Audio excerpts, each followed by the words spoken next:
আকাশ, আমি পারবো না বাচ্চা নষ্ট করতে। এর আগেও তোমার জন্য একটা বাচ্চা নষ্ট করেছি। এবার তুমি আমাকে দিয়ে আরেকটা বাচ্চা নষ্ট করাতে পারবে না। রুহি রেগে বলল। দেখো রুহি, আমাদের এখনো বাচ্চা নেওয়ার সময় হয়নি, আর এই বাচ্চার খরচ আমি নিতে পারবো না। কেমন বাবা তুমি, যে বাচ্চা বাঁচাতে চাও না? আর আমাদের বিয়ে 3 বছর হয়ে গেছে। আর কত সময় লাগবে তোমাকে বলো? তোমার মা প্রতিটা দিন আমাকে বলে বাচ্চা হয় না কেন। আমার কি কোনো সমস্যা আছে নাকি? আমি কিছু বলি না। এই বাচ্চাটার কথা শুনলে মা অনেক খুশি হবে। তুমি প্লিজ বাচ্চাটাকে নষ্ট করতে বলো না। রুহি আকাশের দিকে হাত জোড় করে অনুরোধ করল। না, কিছুতেই না। এই বাচ্চা রাখা সম্ভব না। আর মাকে আমি বোঝাবো। তুমি কালকেই আমার সাথে ডাক্তারের কাছে যাবে। কখনো না, আমি মরে গেলেও যাব না, রুহি চিল্লিয়ে বলল। আকাশের মেজাজ গরম হয়ে গেল। আকাশ ঠাসিয়ে এক চড় মেরে রুহির চুলের মুঠি ধরে নিজের মুখের সামনে এনে বলল, আমিও দেখি তুই বাচ্চা কিভাবে রাখিস। এটা বলে রুহিকে সজোরে ছুঁড়ে ফেললে হনহনিয়ে চলে গেল আকাশ। রুহি ড্রেসিং টেবিলের সাথে বাড়ি খেয়ে মাথায় প্রচণ্ড ব্যথা পেল। প্রচণ্ড কষ্টে চোখ থেকে পানি বেরিয়ে পড়ল। তবে শারীরিক আঘাতে রুহির চোখ দিয়ে পানি বের হয়নি। আঘাতটা ভেতরের, যার ক্ষত কাউকে দেখানো সম্ভব নয়। 3 বছর আগে পালিয়ে বিয়ে করেছিল আকাশ আর রুহি। দুজন দুজনকে ভীষণ ভালোবাসত। সেই ভালোবাসার জোরেই বিয়েটা হয়েছিল। তখন আকাশের সবেমাত্র চাকরি হয়েছিল, কিন্তু রুহি ইন্টার 2য় বর্ষের ছাত্রী ছিল। দুজনের চোখেই রঙিন স্বপ্ন ছিল। কেউ কাউকে ছাড়া অন্য কিছু কল্পনা করতে পারত না। হঠাৎ একদিন বিষয়টা রুহির পরিবারের সবাই জেনে যায়, আর রুহির বিয়ে ঠিক করে। কিন্তু রুহি সেদিন রাতেই আকাশের সাথে পালিয়ে যায়। তারপর আকাশের বন্ধুদের উপস্থিতিতে বিয়েটা হয়। প্রথম প্রথম আকাশের পরিবার সম্পর্ক মেনে নেয়নি, কিন্তু পরবর্তীতে যখন দেখেছে মেনে না নিলে তাদেরই ক্ষতি, ছেলের কামাই খেতে পারবে না, তখন মেনে নেয়। তবে মেনে নিলেও রুহিকে কখনোই ভালো চোখে দেখেনি তারা। রুহি আসার পর বাড়ির চাকরগুলোকে তাড়িয়ে দিয়েছিল। প্রথম দিন ওর শাশুড়ি মা বলেছিল, বউ হয়ে এসেছো এ বাড়িতে, সব কথা অক্ষরে অক্ষরে পালন করবে। রুহি সেই দিন মাথা কাত করে সম্মতি দিয়েছিল, যদি শাশুড়ির মন পাওয়া যায় তাই। এরপর থেকে সারা দিন বাড়ির সমস্ত কাজ আর রাতে ভালোবাসার দাবি মেটাতে হতো। তবুও ভালোবাসার দোহাই দিয়ে সব মেনে নিয়েছিল রুহি। সংসারের কাজে এত ব্যস্ত হয়ে গিয়েছিল যে ইন্টার পরীক্ষার পর আর পড়া হয়নি।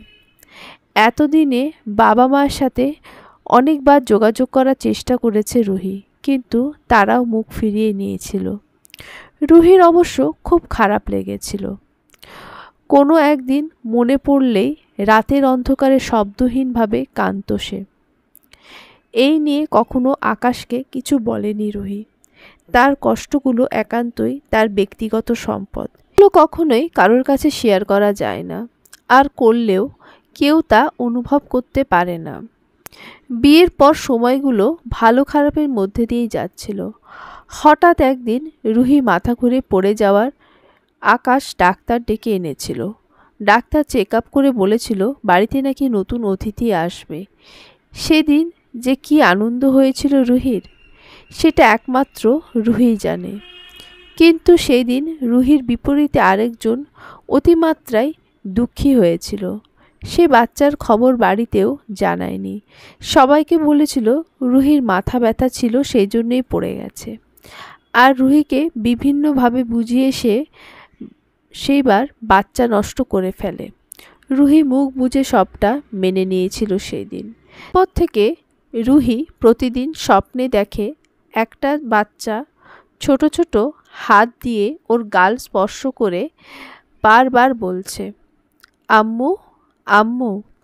আজ যতবারই এই স্বপ্নটা দেখে রুহি, ততবারই রুহির ঘুম থেকে ধরফড়িয়ে উঠে বাচ্চাটাকে খুঁজেছিল। কিন্তু হায়, আশেপাশে কোনো বাচ্চা নেই। রুহির ব্যথিত মাতৃহৃদয় প্রবল বেদনায় জর্জরিত হয় প্রতি মুহূর্তে। নিজেকে এখনো মাফ করতে পারেনি রুহি। বাচ্চা নষ্ট করার পর থেকে রুহি আকাশের সাথেও কম কথা বলে। কেমন যেন নিজেকে খুনি মনে হচ্ছে তার। আজ 1 বছর পর আবারও আরেকজন আসতে চলেছে, তবুও আকাশ খুশি না। কিন্তু কেন? এই প্রশ্নের উত্তর রুহির কাছে নেই। রুহি চোখ মুছে উঠে দাঁড়ালো। তারপর ঘরের বাইরে আসতেই শাশুড়ির হুঙ্কার দিয়ে বলল, আমার ছেলেকে কি বলেছ তুমি? ও এইভাবে রেগে বেরিয়ে গেল কেন? মা, আমি কিছুই বলিনি। আপনার ছেলে বাচ্চা রাখতে চায় না। আমি তাকে অনেক বুঝিয়েছি, কিন্তু সে কোনোভাবেই বাচ্চা রাখবে না। মা, আপনি তাকে একটু বোঝান না। আকুতি ভরা কণ্ঠে রুহি আবদার করল আশা বেগমের কাছে। কিন্তু তিনি বিরক্ত কণ্ঠে বললেন, তোমার স্বামী, তুমি বোঝাও, আমারে বলো কেন? এটা বলে আশা বেগম মুখ ঘুরিয়ে সেখান থেকে চলে গেল। রুহির চোখে ফেটে কান্না আসছে, কিন্তু কোথাও কিছু একটা বাধা দিচ্ছে, সেই জন্য কান্নাটা ঠেলে বাইরে আসতে পারছে না। কোনো রকমে নিজেকে সামলে রুহি ঘরের কাজে মনোনিবেশ করে। নিস্তব্ধ রজনী। রুহি পাশ ফিরে শুয়ে আছে, ওপাশে আকাশ শুয়ে আছে। এখন কয়টা বাজে রুহির হিসেব নেই। শব্দহীন কান্না কাঁদছে রুহি। কিছু সময় পর আকাশ ধীরে ধীরে রুহির কাঁধে হাত রাখল। রুহি কোনো রকমে কান্না লুকিয়ে আকাশের দিকে ফিরল। আকাশ সে কিছু না বলে নিজের বুকে আবদ্ধ করল তাকে। কিছু সময়ের পর ছেড়ে দিয়ে রুহির হাত দুটো ধরে বলল, মাফ করে দাও রুহি। আমার বন্ধুদের পাল্লায় পড়ে আমি একটা ভুল সিদ্ধান্ত নিতে যাচ্ছিলাম, কিন্তু এখন আমি বুঝতে পারছি নিজের ভুল। আমার বেবিটা রাখব। রুহি আকাশের কথা শুনে আর নিজেকে ধরে রাখতে পারল না। হুড়মুড়িয়ে ওকে জড়িয়ে ধরে ভেজা কণ্ঠে বলল, থ্যাংক ইউ সো মাচ আকাশ। আমি জানতাম তুমি এমন করবে না। আকাশ হেসে রুহির কপালে চুমু দিয়ে বলল, তাহলে রেডি হয়ে থেকো, কাল সকালে তোমাকে চেক আপ করাতে নিয়ে যাব। দেখতে হবে কোনো সমস্যা হচ্ছে কি না। রুহি তৃপ্তির হাসি দিয়ে মাথা নাড়িয়ে সম্মতি দিল। এই জীবনে বাবা মার পরই এই মানুষটাকেই সে এত ভরসা করে। অতঃপর রাত বাড়ার সাথে সাথে দুজনের মাঝে শারীরিক দূরত্ব ঘুচতে লাগলো, কিন্তু মনের দূরত্ব সে কি ঘুচবে? রুহি একা হাতে নাস্তা বানিয়ে টেবিলে দিল। তারপর সবাই নাস্তা খাওয়ার পর নিজেও খেলো। আকাশ রুহিকে রুমে নিয়ে এসে বলল, রেডি হও তাড়াতাড়ি, তোমার চেক আপ করিয়ে অফিস যেতে হবে। রুহি খুশি মনে রেডি হতে লাগলো। অপরদিকে আকাশ বাইরে গিয়ে নাতাশাকে কল করলো। হ্যালো নাতাশা। হ্যাঁ জানু, বলো। শোনো, তোমার হসপিটালে আসছি রুহিকে নিয়ে। বাচ্চাটা অ্যাবর্শন করাতে হবে। তুমি কি আছো? ইয়াপ বেবি, তুমি শুধু নিয়ে এসো, বাকি কাজ আমি করছি। ওকে। বলে আকাশ কল কেটে দিল। রুহি রেডি হয়ে বাইরে আসতেই দেখল আকাশ দাঁড়িয়ে আছে। রুহিকে নিয়ে রিকশায় উঠে হসপিটালে রওনা হলো। মনে মনে রুহি ভীষণ খুশি। আজকে পরিপূর্ণ লাগছে, মা মা ফিল হচ্ছে। আর আকাশ ভেতরে ভেতরে জপছে যেন সব কিছু ঠিকঠাকভাবে হয়ে যায়। রুহি যদি এসবের কিছু ঘুণাক্ষরেও টের পেত। রুহিকে নাতাশার চেম্বারে নেওয়া হলো। নাতাশা রুহিকে বসতে বলল। তারপর রুহিকে প্রশ্ন করল, কত মাস চলছে? 2 মাস। আচ্ছা, আপনাকে কিছু টেস্ট দিচ্ছি, এক্ষুনি করিয়ে নিয়ে আসুন। নাতাশা কাগজে কি যেন একটা লিখে একজন নার্সের হাতে ধরিয়ে দিয়ে বলল রুহিকে নিয়ে যেতে। নার্সটা রুহিকে নিয়ে একটা কেবিনে এলো। তারপর একটা চেয়ারে বসতে বলল। নার্সটা কোনো দরকারে বোধহয় বাইরে চলে গেল। রুহি চেয়ারেই বসেছিল। হঠাৎ টেবিলের ওপর থেকে একটা কাগজ রুহির পায়ের সামনে এসে পড়ল। রুহি সেটা উঠিয়ে টেবিলে রাখতে গিয়ে কাগজের লেখাটায় নজর পড়ল। এটা তো ডাক্তার নাতাশার লেখা। রুহি লেখাটা পড়তেই তার রক্ত জমে হিমশীতল হয়ে গেল। হাত পা কাঁপছে দ্রুত। কাগজে লেখা ছিল, রীতা আপা, রুহি নামের মেয়েটার বাচ্চা নষ্ট করে দিন, যেন সে বুঝতে না পারে, প্রয়োজনে অজ্ঞান করে ফেলুন। রুহি নার্স রীতার পায়ের সামনে বসে কাঁদছে। ওর চোখের পানিতে নার্সের পা ভিজে যাচ্ছে। নার্স ওর সামনে বসে বলল, আমি তোমাকে সাহায্য করতে পারবো না। তুমি বুঝতে চাইছো না কেন? আমি তোমাকে সাহায্য করলে আমার চাকরি চলে যাবে। রুহি কাঁদতে কাঁদতে বলল, আপু প্লিজ একটু সাহায্য করুন, আমি আমার বাচ্চাটাকে চাই। আপু, আপনিও তো কারোর মা, আপনি তো জানেন একটা বাচ্চার জন্ম দিতে কষ্ট হয় মায়ের, তবুও সে মা একটিবার বাচ্চার মুখ দেখলে সব ব্যথা ভুলে যায়। আপু, আমারও মাতৃত্বের স্বাদ অনুভব করতে ইচ্ছে করে। আমার মন চায় মা ডাক শুনতে। আমারও আমার বাচ্চাটাকে কোলে নিতে ইচ্ছে করে। আপু, আমি পারবো না আমার বাচ্চাটা মেরে ফেলতে, একটু দয়া করুন আপু। রুহির এমন করুণ আর্তনাদে রীতার মন নরম হলো। আসলেই তো একটা নারী মা হওয়ার মাধ্যমেই পূর্ণ হয়।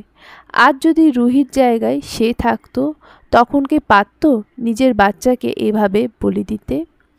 রীতার শরীর শিউরে উঠল। তারও একটা মেয়ে আছে। সারাদিন ডিউটি করে যখন বাসায় ফেরে, তখন মেয়েটা দৌড়ে এসে আম্মু আম্মু বলে জড়িয়ে ধরে। তখন যেন রীতার ক্লান্তিগুলো উধাও হয়ে যায়। একটা মায়ের কাছে তার বাচ্চার মুখের থেকে আম্মু ডাক শোনাটা যে কত মধুর, তা শুধু মায়েরাই জানে। আর সে কিনা একজন মাকে মাতৃত্বের অধিকার থেকে বঞ্চিত করতে চাইছে। সেই সময় রীতা বিবেক প্রবলভাবে নাড়া দিয়ে উঠল। একটা অপরাধ, এই অপরাধের ক্ষমা নেই। রীতা রুহির মাথায় হাত বুলিয়ে বলল, আমি তোমাকে সাহায্য করব বোন। যদি আজ আমার চাকরি চলেও যায়, তবুও আমি এই পাপ করতে পারবো না। আমারও একটা মেয়ে আছে। রুহি কৃতজ্ঞতায় রীতাকে জড়িয়ে ধরে কান্না করে দিল। রীতা ওর চোখের পানি মুছে দিয়ে বলল, পালিয়ে যাও। আকাশ তোমার বাচ্চাকে বাঁচতে দেবে না। নাতাশা ম্যামের সাথে তার সম্পর্ক আছে। এখন সে তোমাকে চায় না, এই জন্য বাচ্চা অ্যাবর্শন করতে এনেছে। এই বাচ্চা অ্যাবর্শন করলে আকাশ তোমাকে ডিভোর্স দিয়ে দেবে। নার্স রীতার কথা শুনে রুহির ভেতরটা তছনছ হয়ে গেছে। কি নিদারুণ কষ্ট হচ্ছে, এটা একমাত্র রুহিই জানে। যে ভালোবাসার জন্য একদিন মা বাবাকে ছেড়ে এসেছিল, আজ সেই ভালোবাসার প্রতিদান যে এমন হবে রুহি ভাবতে পারেনি। তবে কি এটা বাবা মাকে কষ্ট দেওয়ার ফল? রুহির দু চোখ বেয়ে ঝর্ণা ধারা নেমেছে। অন্তত ভালোবাসার মানুষের কাছে এমন প্রতারণা মানতে পারছে না রুহি। এই মুহূর্তে রুহির মনে হচ্ছে পৃথিবীতে ভালোবাসা নেই, সবাই স্বার্থপর। নার্স রীতা রুহিকে একটা সাদা অ্যাপ্রন পরিয়ে মুখের উপর মাস্ক পরিয়ে দিলেন। তারপর লিফটে চড়ে একেবারে নিচের তলায় এসে রুহিকে একবার জড়িয়ে ধরে বলল, যাও, কখনো ভেঙে পড়ো না, সবসময় মনে সাহস রেখে এগিয়ে চলো। রুহিও কৃতজ্ঞতা ভরা কণ্ঠে বলল, আপু, আপনার এই উপকার আমি মৃত্যুর আগে পর্যন্ত মনে রাখব, কথা দিলাম। তারপর রুহি হাসপাতাল থেকে জলদি বের হয়ে একটা অটোতে উঠে পড়ে। গন্তব্য অরুণীর বাড়ি।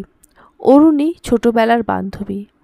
আগে ওর বাড়ি গিয়ে ওর সাথে আলোচনা করবে বলে ঠিক করলো রুহি। লিফট দিয়ে আবার চতুর্থ ফ্লোরে আসলো নার্স রীতা। তার এখন মনে মনে ভয় লাগছে। নাতাশা অনেক বদমেজাজি, একবার জানতে পারলে রক্ষা নেই। চাকরিটা চলে যাবে, এই চাকরি হারালে চলবে না। পরিবারের একমাত্র উপার্জনক্ষম সেই। পরিবার বলতে 5 বছরের একটা মেয়ে আছে তার। 3 বছর আগে এক দুর্ঘটনায় তার স্বামী মারা যায়। এরপর আর বিয়ে করেনি রীতা, একমাত্র মেয়েকে নিয়ে বেঁচে আছে। রীতা নাতাশার কেবিনের সামনে এসে দরজায় ধাক্কা দিতেই দেখতে পেল নাতাশা আকাশের কোলের ওপর বসে আছে আর হেসে হেসে কথা বলছে। এইভাবে প্রায় দেখা যায় তাদেরকে। আর নাতাশার কেবিনে নক করে ঢুকতে হয়, তা না হলে নাতাশা প্রচুর রেগে যায়। তাই রীতা সন্তর্পণে দরজাটা চাপিয়ে দিল। তারপর 2 মিনিট অপেক্ষা করে দরজায় নক করল। নাতাশা ভেতর থেকে বলল, ইয়েস, কাম ইন। রীতা দরজা ঠেলে ভেতরে ঢুকে দেখল নাতাশা তার চেয়ারে বসে আছে আর আকাশ তার মুখোমুখি। বলা বাহুল্য, রীতার জন্যই তারা দুজন আলাদা হয়েছে। রীতা ভেতরে ঢুকে একবার আকাশ আর নাতাশার দিকে চেয়ে বলল, ম্যাম, মেয়েটা পালিয়েছে। নাতাশা চেয়ার ছেড়ে দাঁড়িয়ে হাত দিয়ে টেবিলে বাড়ি দিয়ে বলল, হোয়াট? পালালো কিভাবে? নাতাশার সাথে আকাশও আতঙ্কিত হয়ে গেল। ম্যাম, আমি ওকে বসিয়ে বাইরে গিয়েছিলাম অ্যানেস্থেসিয়া আনার জন্য, কিন্তু এসে দেখি ও রুমে নেই। পুরো হসপিটাল খুঁজেছি, কিন্তু নেই কোথাও। তারপর না পেয়ে আপনার কাছে এলাম। নাতাশা সবটা শুনে চেয়ার চেপে ধরে বসে পড়ল। আকাশ রাগের চোটে বলল, কাদের রাখো কাজে, একটা কাজও ঠিক করে করতে পারে না। এখন যদি কেস করে তাহলে তুমি আমি দুজনেই জেলে যাব। নাতাশা দাঁতে দাঁত চেপে রীতাকে বলল, আউট। রীতা কাচুমাচু করে বেরিয়ে পড়ল। রীতা যাওয়ার পর নাতাশা উদ্বেগ প্রকাশ করে বলল, এখন কি হবে আকাশ? ওয়েট, আমি ওকে খুঁজে দেখছি, পেলে নিয়ে আসবো। আচ্ছা যাও। আকাশ নাতাশার থেকে বিদায় নিয়ে বেরিয়ে পড়ল। যে করেই হোক রুহিকে খুঁজে পেতে হবে। আকাশ রুহির ফোনে কয়েকবার ফোন করলো, কিন্তু রিসিভ হচ্ছে না। আকাশ ওর এক বন্ধুকে কল করে রুহির নাম্বারটা দিয়ে বলল লোকেশন ট্রেস করতে। রুহি অরুণের বাড়ির সামনে এসে ভাড়া দিয়ে দরজার সামনে এসে কড়া নাড়ল। 2-3 বার নাড়ার পর অরুণী এসে দরজা খুলতেই দেখল রুহি দাঁড়িয়ে আছে। অনেক দিন পর রুহিকে দেখেও একটু চিনতে ভুল করেনি অরুণী। প্রথমেই দুজনের মধ্যে কোনো কথা হয়নি, দুজনেই দুজনকে জড়িয়ে ধরে। তারপর অরুণী রুহিকে ভেতরে এনে নিজের ঘরে নিয়ে গেল। রুহির পাশে বসে বলল, কেমন আছিস? আমাকে ভুলেই তো গেছিস। না রে, তোকে কখনো ভুলিনি, তুই ভোলার মতো না। সেই জন্যই তো এত বছরেও একবার খোঁজ নিলি না। রুহি ভেজা কণ্ঠে বলল, মাফ করে দে। অরুণী ওকে জড়িয়ে ধরে বলল, থাপ্পড় খেতে না চাইলে এসব ফর্মালিটি অফ কর। আকাশ ভাই আসেনি? আকাশের কথা শুনে রুহি আর নিজেকে ধরে রাখতে পারল না, ঝরঝর করে কেঁদে দিল। প্রিয় বান্ধবীর কান্না দেখে অরুণী বিচলিত কণ্ঠে বলল, কি হয়েছে, কাঁদছিস কেন? রুহি চোখের পানি মুছে বলল, আমি শেষ হয়ে গেছি অরু, ও আমাকে ভালোবাসেনি। কি হয়েছে সেটা তো বলবি। রুহি প্রথম থেকে সব বলল। সব শুনে অরুণী দাঁতে দাঁত চেপে বলল, ওই জানোয়ারটার জন্য চোখের পানি ফেলাও উচিত না। তুই একদম কাঁদবি না, ওকে উচিত শিক্ষা দিবি। আমি পারবো না রে, আমি ওকে ভালোবাসি।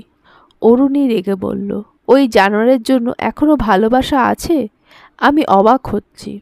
রুহি কাঁদছে খুব। এত বড় প্রতারণাটা আকাশ না করলেও পারত। আর অরুণী বান্ধবীর অসহায় মুখের দিকে তাকিয়ে আছে। ছোটবেলা থেকেই রুহি ভীষণ আবেগপ্রবণ। অনেক ছোট ছোট জিনিসেও তার মন খারাপ হয়ে যেত। ছোটবেলা সারাক্ষণ অরুণীর সাথে থাকতো, দুজনে বোনের মতো। ইন্টার পর্যন্ত ছিল, কিন্তু আকাশের সাথে বিয়ের পর থেকে রুহি সবার কাছ থেকে আলাদা হয়ে যায়। এতে রুহির দোষ দেওয়া যায় না, সে স্বামীর আদেশ পালন করেছে। আজ এত বছর পর রুহিকে আবার এইভাবে দেখবে, এটা অরুণী ভাবতে পারেনি। সকাল থেকেই অরুণীর বাসায় একা। বাবা মা আন্টির বাসায় গেছে। হঠাৎই কলিং বেলের শব্দ পাওয়ায় দরজা খুলতেই রুহিকে দেখবে তা ভাবেনি। হঠাৎ অরুণী কিছু একটা ভেবে বলল, রুহি, তোর ফোন কই? রুহি চোখ মুছে বলল, এই তো ব্যাগে। অরুণীর ব্যাগ থেকে ফোনটা বের করে দেখে আকাশের অনেকগুলো কল। সাথে সাথে অরুণী ফোন অফ করে দেয়। অরুণীর সন্দেহ হচ্ছে যদি আকাশ জানতে পারে রুহি এখানে আছে তবে বাচ্চার কোনো ক্ষতি করে দিতে পারে। রুহির লোকেশন ট্রেস করে জানা যায় রুহি বাসাবোতে আছে। আকাশ সেই দিকেই রওনা হয়। বাসাবোতে রুহির এক বান্ধবী আছে। আগে তার বাসাতেই খোঁজ নেবে আকাশ। রুহি সে কখন থেকে কেঁদেই যাচ্ছে, মনে হচ্ছে আজকেই চোখের সব পানি ঝরিয়ে ফেলবে। কিন্তু ওকে এভাবে ভেঙে পড়লে তো হবে না। অরুণী রুহির মাথায় হাত বুলিয়ে বলল, এবার তো থাম, আর কত কাঁদবি? কাঁদলে কি কিছু ঠিক হবে? অযথা চোখের পানি ঝরানোর কোনো মানে হয় না রুহি, চোখের পানি মোছ। রুহি বাম হাতে চোখের পানি মুছতে আবার পানিতে ভরে গেল চোখের কার্নিশ। এবার আর রুহি মুছল না। অরুণী ওর চোখের পানি মুছে দিয়ে বলল, আজ যেন না কাঁদতে দেখি আমি। রুহি অরুণীকে জড়িয়ে ধরে বলল, আমি কি করব বল? আমার যে অনেক কষ্ট হচ্ছে। আমি যে ওর প্রতারণা সহ্য করতে পারছি না। আমার ভাগ্যটা এত খারাপ কেন রে? তোর ভাগ্য খারাপ না রুহি, ভাগ্য তো তার খারাপ যে তোর ভালোবাসাকে অসম্মান করেছে। হতে পারে একদিন এই ভালোবাসার জন্যই সে ভীষণভাবে কাতর থাকবে, কিন্তু তখন আর কোনো কিছুর করার থাকবে না। অরুণী রুহির চোখ আবার মুছে দিয়ে বলল, বাবা মার কাছে যাবি? কোন মুখে দাঁড়াবো তাদের সামনে? এতটা কষ্ট যাদের দিয়েছি তারা কি আমায় মাফ করবে? যাদের ভালোবাসাকে আমি অসম্মান করেছি তারা কি আমাকে মেনে নেবে? রুহি ভেজা কণ্ঠে বলল, বাবা মায়ের সামনে দাঁড়াতে কোনো মুখ লাগে না রুহি। ওনারা বাবা মা। বাবা মা এমন দুটো মানুষ যাদের হাজারো শব্দে ব্যক্ত করা যায় না। হাজার অপরাধ করার পরও বাবা মা সন্তানকে মাফ করে দেয়। সেই জন্যই তারা বাবা মা। আর আমার বিশ্বাস এতদিন পর আঙ্কেল আন্টি তোকে দেখে মুখ ফিরিয়ে নেবে না। আমি যাব অরু, অন্তত মাফটা যদি পাই। রুহি এটা বলে একটা গোপন দীর্ঘশ্বাস ছাড়ল। বাসাবো তে এসে আকাশ একটা বাড়িতে গেল, কিন্তু সেখানে রুহিকে পেল না। আকাশের যতদূর মনে হচ্ছে রুহি এই বাড়ির কথাই বলেছিল। ওর নাকি এখানে এক বান্ধবী আছে, নামটা মনে পড়ছে না আকাশের। এখন রুহিকে পাবে কোথায়? আকাশ রাস্তা দিয়ে হাঁটতে হাঁটতে রুহিকে কল করলো, কিন্তু এখন ফোন বন্ধ বলছে। কি মুসিবত! বাসাবোতে কয়েকটা বাসা খুঁজেও যখন রুহিকে পাওয়া গেল না তখন আকাশ হতাশ হয়ে ফিরে গেল। এভাবে খোঁজ সম্ভব না। নির্দিষ্ট ঠিকানা ছাড়া এত বড় এরিয়াতে কোথায় খুঁজবে রুহিকে? আকাশ চলে যাওয়ার 2 মিনিট পর অরুণী আর রুহি বের হলো যে বাড়িটা থেকে, সেখানে 2 মিনিট আগেও আকাশ দাঁড়িয়েছিল। বলা বাহুল্য এ যাত্রায় রুহির কপাল ভালো ছিল। রুহি আর অরুণী রাস্তায় এসে অটো নিল। গন্তব্য রুহির বাড়ি। আকাশ হতাশ ভঙ্গিতে নাতাশার কেবিনে ঢুকে নাতাশার চেয়ার বরাবর একটা চেয়ারে বসে পড়ল। নাতাশা এখন কেবিনে নেই, হয়তো হাসপাতালের কোনো ওয়ার্ডে আছে। আকাশ নাতাশাকে ফোন করল। নাতাশা কল কেটে দেয়। 2 মিনিটের মধ্যে কেবিনে চলে এলো। কেবিনে এসে জিজ্ঞেস করলো, পেয়েছো মেয়েটাকে? না, পাওয়া যায়নি। ওর ফোনের লোকেশন ট্রেস করে জানতে পেরেছি বাসাবোতে আছে। আর বাসাবোতে ওর এক বান্ধবীর বাড়ি আছে। ভেবেছিলাম সেখানে গেলেই পাবো, কিন্তু পেলাম না। তবে ওই বাসাবোতেই আছে ও। নির্দিষ্ট ঠিকানাটা জানি না, আর একটু আগে ফোন বন্ধ করে দিয়েছে। ইস, এখন কি হবে বলো? আমি জাস্ট আর চিন্তা করতে পারছি না। কুল বেবি, এই এত হাইপার হয়েও না। ওকে আমরা ঠিকই পেয়ে যাব।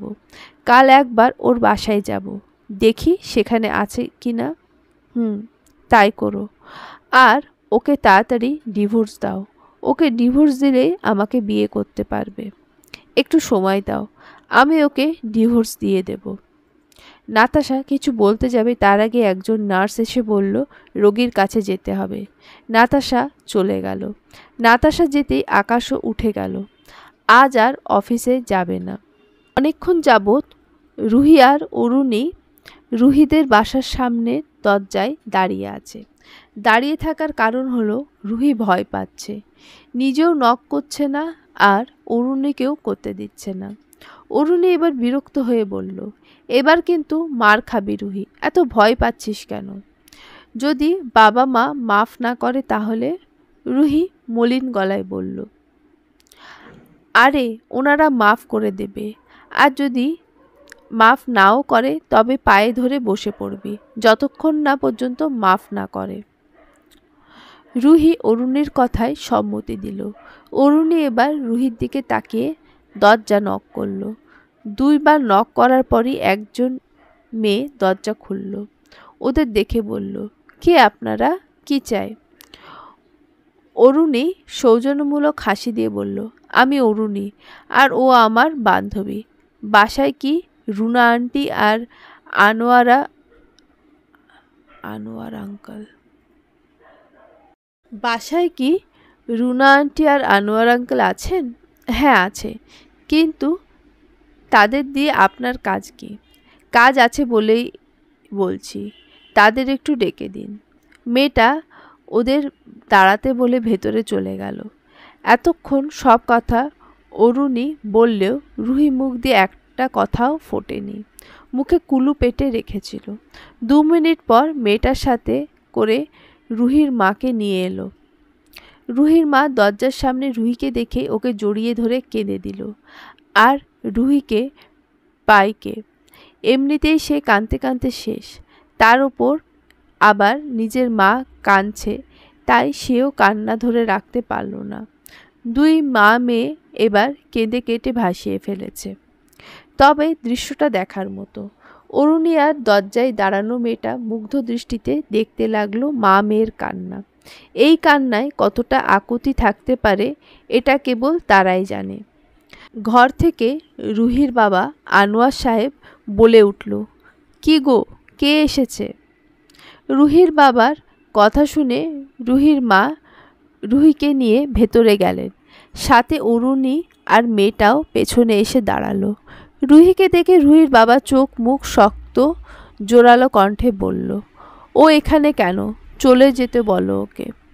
বাবার কথা শুনে রুহি আরও কান্না পাচ্ছে, কান্না দলা পাকিয়ে আসছে ভেতর থেকে।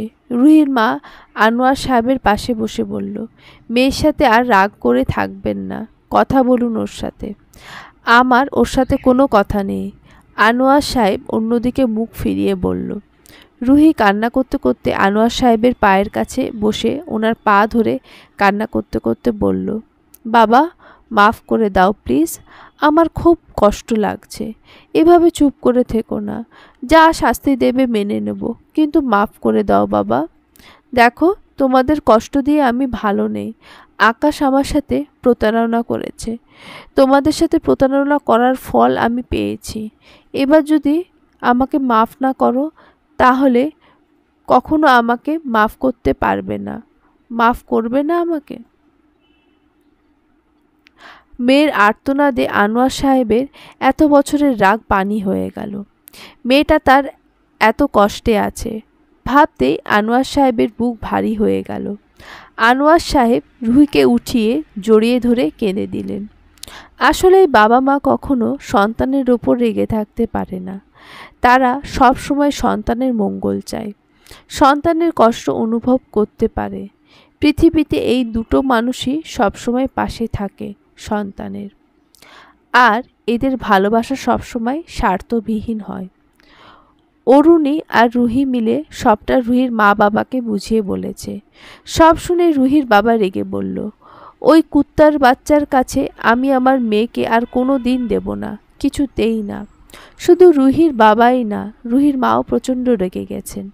যে মেয়েটাকে ছোট্টবেলা থেকে অনেক আহ্লাদে বড় করেছেন তার সাথে এমনটা মানতে পারছেন না। কিছুক্ষণ আগে অরুণী চলে গেছে, রুহির বাবা মা থেকে যেতে বলেছিল কিন্তু সে থাকেনি, তার বাবা মাও তার জন্য অপেক্ষা করছে। অরুণী যাওয়ার পর রুহি নিজের ঘরে এলো।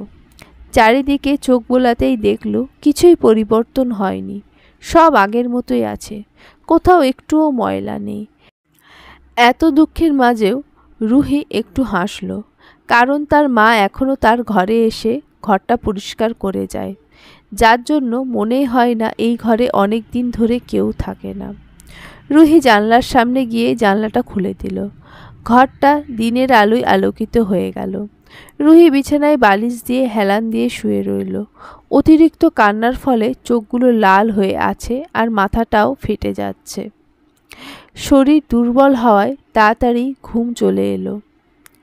একটু আগে রুহির বাসায় আকাশ এসেছে, এসেই ভাঙচুর করছে। রুহির বাবা মা বাধা দিতে চাইলেও কাজ হয়নি। আকাশ রুহির চুলের মুঠি ধরে বলল, কি ভেবেছিস আমার থেকে পালিয়ে বাঁচতে পারবি? কখনো না, তোর বাচ্চা নষ্ট করবই আমি।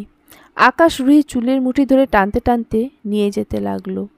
রুহি কাঁদতে কাঁদতে বলল, আকাশ, দয়া করো আমার বাচ্চাটাকে, ওকে মেরো না। আমি বা আমার বাচ্চা কখনো তোমার পথের কাঁটা হব না। আমি সরে যাব তোমার জীবন থেকে, তবুও তুমি আমার বাচ্চাটাকে বাঁচতে দাও। আমি ওকে ছাড়া মরে যাব। আকাশের মনে দয়া হচ্ছে না, সে রুহিকে টানতে টানতে নিয়ে যেতে লাগলো। রুহির আর্তনাদে বাতাস ভারী হয়ে যাচ্ছে, কিন্তু পাষাণের মন গলছে না। রুহি ভয়ের চোটে থরথর করে কাঁপছে। রুহির মা রুনা বেগম মেয়েকে জড়িয়ে ধরে সান্ত্বনা দিচ্ছে, কিন্তু সেগুলো একদমই রুহির কানে যাচ্ছে না। চোখের সামনে বারবার ভয়ঙ্কর দৃশ্যগুলো ভাসছে, যা একটু আগেই স্বপ্ন দেখল সে। এমন ভয়ঙ্কর স্বপ্ন রুহি কখনো দেখেনি। এই স্বপ্ন রুহির ভেতরে ভয় সৃষ্টি করল। যদি স্বপ্নটা সত্যি হয়? রুহির ভেতরটা ধক করে উঠল। রুহি মায়ের বুকের থেকে মাথা উঠিয়ে আতঙ্কিত গলায় বলল, মা, আকাশ আমার বাচ্চাকে বাঁচতে দেবে না। মা, ও আমার বাচ্চাকে মেরে ফেলবে। রুনা বেগম রুহির মাথাটা আবারও বুকের সাথে চেপে ধরে বলল, কিচ্ছু হবে না, তুই একদম চিন্তা করিস না, আমরা আছি তো। মায়ের কথাও তেমন একটা ভরসা পায় না রুহি। আসলে ভয়টা এমনভাবে জেঁকে বসেছে যে কোনো আশ্বাসেও কাজ হচ্ছে না। মনটা অশান্তই হয়ে আছে। আকাশ সন্ধ্যায় বাসা থেকে বের হলে নাতাশার চেম্বারে যাওয়ার জন্য। রুহির বিষয়ে একটা জরুরি কথা আছে। হাসপাতালে পৌঁছে নাতাশার কেবিনে গিয়ে দেখল নাতাশা কার সাথে যেন কথা বলছে। আকাশকে দেখে তাড়াতাড়ি ফোন কেটে দিয়ে বলল, খবর টবর কিছু পেলে? না, তেমন কোনো খবর পাইনি, কিন্তু একটা জরুরি আলাপ করতে এলাম। বলো, শুনি। নাতাশা আকাশকে বলতে বলে 2 কাপ কফি দিতে বলল। আচ্ছা নাতাশা, বেবিটাকে মারার দরকার কি? ওকে ডিভোর্স দিয়ে দিলেই তো হয়, তারপর আমরা বিয়ে করে নেব। নাতাশা আকাশের দিকে তাকিয়ে বলল, বেবিটাকে মারতে হবে, কারণ ওই মেয়েটা বেবিটাকে দিয়েই তোমাকে ফাঁসাবে। কিভাবে? আকাশ ভ্রু কুঁচকে বলল, বাচ্চাটা বড় হওয়ার পর অবশ্যই ওর বাবার পরিচয় চাইবে, তখন রুহি তোমার নাম বলবে। বায়োলজিক্যালি ভাবে তো তুমি ওর বাবা, ব্যাস। আর কি, সম্পত্তির ভাগ দাও। আর তাছাড়াও বাচ্চাটা সব জায়গায় তোমার নাম ব্যবহার করবে, যেটা আমি মানতে পারবো না। শেষের কথাটা নাতাশা মুখে কাঠিন্য এনে বলল। আকাশও নাতাশার কথাগুলো ভাবতে লাগলো। আকাশকে ভাবতে দেখে নাতাশা মনে মনে হাসলো আর বলল, কোপটা একবারে জায়গা মতোই পড়েছে। এর মধ্যেই কফি চলে এলো। আকাশ কফিতে চুমুক দিয়ে বলল, তুমি ঠিকই বলছো নাতাশা, আসলে বাচ্চাটা রাখা ঠিক হবে না। আমি কালই ওদের বাসায় যাব। আমার বিশ্বাস রুহি ওই বাসায় আছে। নাতাশা আর আকাশ এইভাবে আরও কিছুক্ষণ কথা বলল, সাথে কফি শেষ করে উঠে পড়ল। নাতাশা আর আকাশ নিজেদের বাসায় চলে গেল। আকাশ বাসায় ফিরতেই আকাশের মা বলল, ওই মুখপুরি কি একেবারে গেছে গো? ওকে আমি ডিভোর্স দেব, চরিত্র ভালো না ওর, কার বাচ্চা আমার বলে চালিয়ে দিচ্ছে। আকাশের মা ছি ছি করতে করতে বলল, ঠিক আছে, এসব নষ্টা মাইয়া লইয়া ঘরে করা যায় না, তুই ভালো কাজ করেছিস। আকাশ আর কথা না বাড়িয়ে নিজের রুমে চলে গেল। মাত্রই এশার নামাজ আদায় করে রুহি বিছানায় এসে বসল। তারপর ডান হাতটা পেটের ওপর রাখতেই পানিতে দু চোখ ভরে গেল, কিন্তু একটুও শব্দ হয়নি। রুহি ঠোঁট কামড়ে ধরে রেখেছে, কিন্তু লাভ হচ্ছে না। অশ্রুগুলো তার ফর্সা গাল বেয়ে গড়িয়ে পড়ছে। এত কষ্ট সহ্য হচ্ছে না রুহির। কিছুক্ষণ নীরবে অশ্রু ফেলে রুহি জানলার কাছে গিয়ে দাঁড়ালো। দুতলার ওপর বাসা হওয়ায় জানলার কাছে দাঁড়ালে রাস্তার অনেকটাই দেখা যায়। ল্যাম্পপোস্টের নিচে চলতি গাড়িগুলোকে তাকিয়ে দেখছে রুহি, তবে ভাবছে অন্য কিছু। হঠাৎ রুহির ভাবনা সুতো ছিঁড়ল তার মায়ের ডাকে। রুহি পেছনে ফিরতেই দেখল রুনা বেগম চা হাতে নিয়ে দাঁড়িয়ে আছে। রুহি একটা মলিন হাসি দিয়ে বলল, বাবাকে দিয়েছ? হুম, দিয়ে আসলাম, এই নে তোরটা। রুহি মায়ের হাত থেকে চায়ের কাপটা নিয়ে বলল, তুমি খাবে না? খাবো তো, দাঁড়া নিয়ে আসছি। রুনা বেগম কিচেন থেকে নিজের কাপটা নিয়ে এলেন। রুহি ভাবছে কতদিন পর মায়ের সাথে চা খাচ্ছে। প্রায় 3 বছর হয়ে গেছে। আগে সন্ধ্যা হলে রুনা বেগম চা বানাতেন, তারপর আনোয়ার সাহেবকে তার চাটা দিয়ে মা মেয়ে একসাথে বসে চা খেত। সেই চা খাওয়ায় যে কতটা তৃপ্তি ছিল। 3 বছর পর আবার এই দিনটা এলো, কিন্তু একটা জিনিস অবশ্য বদলে গেছে। 3 বছরের আগে মা মেয়ে একসাথে চা খেতে বসলে অনেক গল্প হতো, হাসি ঠাট্টা, অনেক কিছু। কিন্তু আজ কিছুই হচ্ছে না, সব কিছু যেন নীরব হয়ে আছে। চা খাওয়া শেষ হতেই অরুণা বেগম উঠে দাঁড়িয়ে বললেন, চাটা শেষ কর, আমি আসছি, তোর মাথায় তেল দেব। চুলগুলো শুকনো হয়ে পাটকাঠি হয়ে আছে, কত বছর ধরে তেল দিস না। রুহি মলিন হেসে মায়ের মুখের দিকে তাকিয়ে বলল, মনে নেই। রুনা বেগম দীর্ঘশ্বাস ছেড়ে বলল, আমি আসছি। তারপর চলে গেলেন। রুহি চা খেতে খেতে কিছু একটা ভাবছিল। হঠাৎ কারোর কথার ভাবনার ছেদ পড়ল। কথার আওয়াজটা আসছে সামনের রুম থেকে। রুহির বিষয়ে কিছু বলছে, তাই রুহি কান খাড়া করল শোনার জন্য। নিচে তলার ভাবি এসেছে রুহিদের বাসায়। আজকে সকালেই তার মেয়ে থেকে সব কিছু শুনে দেখা করতে এলো। রুনা বেগম তাকে বসতে দিয়ে বললেন, কেমন আছেন? আলহামদুলিল্লাহ ভাবি, আপনারা? এই তো, আল্লাহ ভালোই রেখেছে। চা আনি আপনার জন্য? না ভাবি, আমি মাত্রই চা খেয়ে এলাম। মহিলাটা একটু থেমে আবার বললাম, শুনলাম আপনার মেয়ে নাকি এসেছে। রুনা বেগম এমন কিছুই আন্দাজ করেছিল, তাই সাবলীলভাবে বলল, হ্যাঁ ভাবি। তা একেবারের জন্য এসেছে নাকি আবার চলে যাবে? একেবারের জন্যই, ওর স্বামী ভালো না। ও আচ্ছা, ওকে একটু ডাক দিন দেখি, কখনো তো দেখিনি।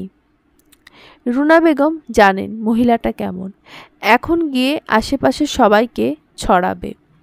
রুনা বেগম মনে সায় দিল না রুহিকে ডাকতে। কে জানে ওর সামনে কোন বেফাস কথা বলে দেয়। রুহির মন তো এমনিতেই নরম, সহ্য করতে না পেরে কান্না করবে। এমনিতেই তো সারাদিন কাঁদে। মেয়েটার মুখের দিকে তাকানো যায় না। কি অপরিসীম কষ্ট বুকে ধারণ করে আছে সেটা কেউ না বুঝলেও সে বোঝে। মা তো তাই।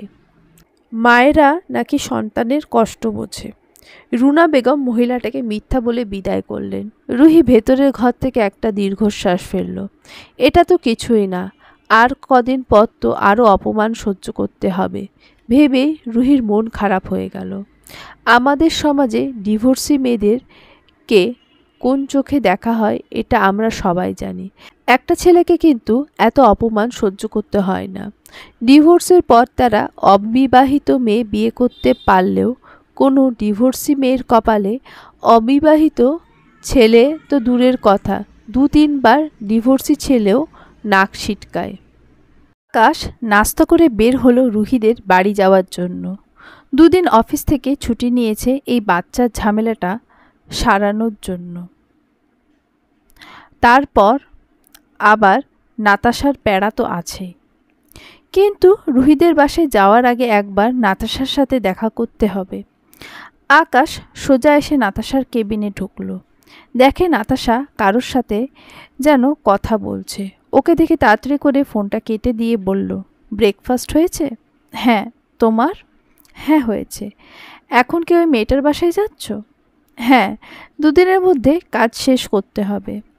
শোনো, প্রথমে গিয়ে মাফ টাফ চাইবা, একটু কনভিন্স করার ট্রাই করবা। এতে যদি হয় তাহলে তো হলোই, আর না হলে জোরাজোরি করবা। তবে ওর বাচ্চা যাতে না বাঁচে। আকাশ নাতাশার কথায় সম্মতি দিয়ে বেরিয়ে পড়ল রুহিদের বাসার উদ্দেশ্যে। কি জানি রুহির দুঃস্বপ্ন কি সত্যি হতে চলল আজ। চাটা খেয়ে মায়ের থেকে বিদায় নিয়ে বেরিয়ে পড়ল অরুণী। এখন যাবে রুহিদের বাসায়। মেয়েটা একদম ভেঙে পড়েছে। কিছুক্ষণ ওর সাথে গল্প করে তারপর ভার্সিটি যাবে। অরুণী একদম কষ্ট সহ্য হয় না। রুহির জায়গায় যদি অরুণী থাকতো তবে আকাশ আর নাতাশার উচিত শিক্ষা দিত, কিন্তু রুহি তো এগুলোর কিছুই করবে না। এত শান্ত একটা মেয়ের কপালটা এমন হলো ভাবতেই কষ্ট হচ্ছে অরুণীর। চারিদিকে এত মন ভাঙার গল্প হয়েছে দেখে অরুণীর ভালোবাসার ওপর থেকে বিশ্বাসটাই উঠে গেছে। অরুণীর মনে এটা নিয়ে ফিলিংস জাগে না। আশেপাশের এমন মন ভাঙার গল্পগুলোই ওকে এমন শক্ত করেছে। অরুণী মাঝে মধ্যেই ভয় পায় যদি কেউ ওর সাথে এমন করে তখন। অরুণী রুহিদের বাসার সামনে এসে মাত্রই পৌঁছালো। সিএনজিওয়ালাকে ভাড়া দিয়ে ওপরে আসতেই দেখলো একটা ছেলে রুহিদের দরজার সামনে দাঁড়িয়ে আছে। মুখ দেখা যাচ্ছে না বলে অরুণী ছেলেটাকে চিনতে পারছে না। অরুণী আস্তে আস্তে ওপরে এসে ছেলেটার পাশে দাঁড়িয়ে দরজা নক করে ওর দিকে খেয়াল করলো। না, ছেলেটাকে অরুণী চেনে না। অরুণী পরিচয় জানার জন্য বলল, হাই, আমি অরুণী। আপনি? আমি প্রিয়ম চৌধুরী। ছেলেটা মৃদু হেসে বলল, ও আচ্ছা। এর মাঝেই রুনা বেগম দরজা খুলে দেওয়ায় অরুণী আর কিছু বলতে পারল না। অরুণীকে দেখে রুনা বেগম বললেন, মা, ভেতরে আসো। অরুণী ঘুরে ঢুকে বলল, আন্টি, রুহি কোথায়? ঘুমাচ্ছে। সারা রাত ধরে কান্না করেছে, সেই জন্য এখন ঘুমাচ্ছে। অরুণী রুহির ঘরের দিকে চলে গেল। অরুণী চলে যাওয়ার পর রুনা প্রিয়মের দিকে তাকিয়ে বলল, কে তুমি? স্যার আছে? রুনা বেগম বুঝলেন ছেলেটাকে আনোয়ার সাহেবের কথা বলেছে, কারণ আনোয়ার সাহেব প্রাইমারি স্কুলের হেড টিচার ছিলেন। এখন অবশ্য রিটায়ার্ড। এমন অনেকেই আসে তার সাথে দেখা করতে। রুনা বেগম দরজা থেকে সরে দাঁড়িয়ে বললেন, এসো, বসো, তোমার স্যার বাজারে গেছে। ছেলেটা এসে সোফায় বসল। রুনা বেগম কিচেনে গেলেন চা বানাতে। রুনা বেগম যাওয়ার পর প্রিয়ম সামনের খবরের কাগজটা নিয়ে চোখ বুলাতে আরম্ভ করল। অরুণী রুহির পাশে ওর মাথায় হাত বুলিয়ে দিচ্ছে। রুহি এখনও ঘুমাচ্ছে।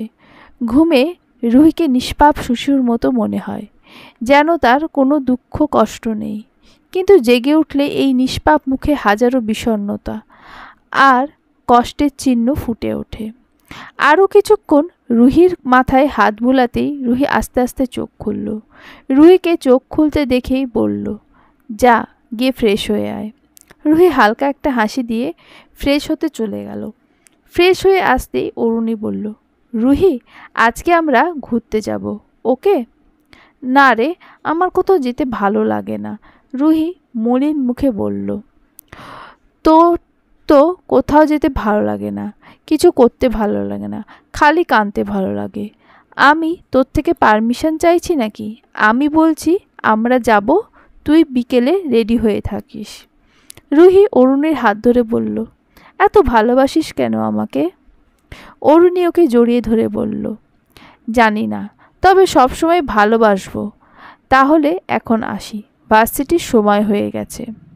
এখনই চলে যাবি? রুহি মন খারাপ করে বলল, আরে জানু, আবার আসবো তো, তুই কিন্তু রেডি হয়ে থাকবি। আচ্ছা। অরুণী রুহির থেকে বিদায় নিয়ে কিচেনে গিয়ে রুনা বেগমকে বলল, আন্টি, আমি আসি। সে কি, বসো, আর একটু নাস্তা বানিয়েছি, নাস্তা করে যাও। রুনা বেগম শরবত ঢালতে ঢালতে বললেন, আরে না আন্টি, সত্যি বলছি, আম্মু আসার সময় খাইয়ে দিয়েছে, পেটে জায়গা নেই, এখন আসছি। আচ্ছা যাও। রুনা বেগম হাসি মুখে বলল। অরুণী ড্রয়িং রুমে এসে দেখল ছেলেটা এখনো বসে আছে। অরুণী এক নজর তাকিয়ে চলে গেল, কিন্তু প্রিয়ম একবারও তাকালো না, কারণ সে একটা খবর পড়ছে খুব মনোযোগ দিয়ে। কিছুক্ষণ পর আনোয়ার সাহেব বাজার থেকে ফিরে রুনা বেগমকে ডাক দিলেন। রুনা বেগম মাত্রই প্রিয়মের সামনে নাস্তা রাখতে না রাখতেই দরজার দিকে ছুট দিলেন। দরজা খুলতেই দেখলেন আনোয়ার সাহেব দুহাত ভর্তি বাজার।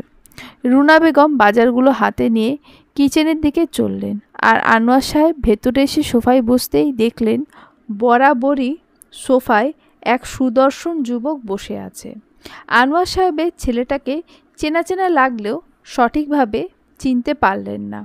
প্রিয়ম আনোয়ার সাহেবকে সালাম দিয়ে বলল, স্যার কেমন আছেন? কে তুমি? ঠিক চিনতে পারলাম না। চেহারাটা হালকা চেনা চেনা লাগছে।